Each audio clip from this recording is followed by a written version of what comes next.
வணக்கம் சாமி. வணக்கம். சொல்லுங்க. வணக்கம் சாமி. இல்ல என்ன விஷயம் சொல்லுங்க.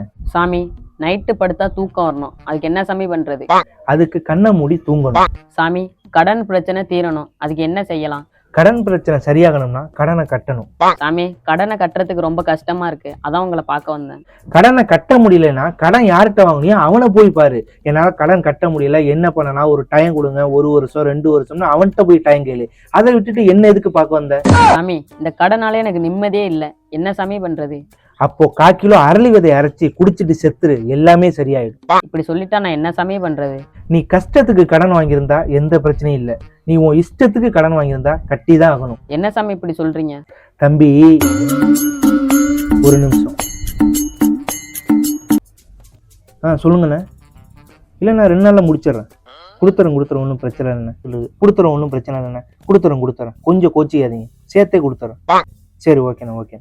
சரி, ரொம்ப நன்றிண்ணே. நீ எதுக்கு என்ன பார்க்க வந்த? கடன் பிரச்சனை தீரணும். இப்போ நான் யார்கிட்ட ஃபோன் பேசுறேன்னு தெரியுமா?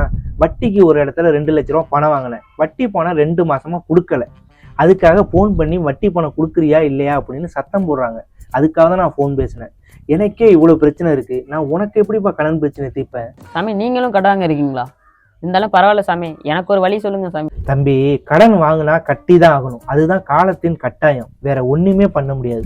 கடன் பிரச்சனை தீர எதுவும் பரிகாரம் சொல்லுங்க சாமி. தம்பி, சொன்னா புரிஞ்சுக்கோ, இதுக்கு பரிகாரம்லாம் ஒண்ணுமே இல்லை. சாமி, உங்களை நம்பி வந்திருக்கேன், ஏதாவது ஒரு வழி சொல்லுங்க சாமி. தம்பி, உன் கடன் பிரச்சனை தீர 2 வழிதான்.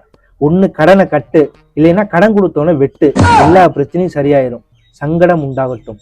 ஓ சாமி, ரொம்ப நன்றி சாமி.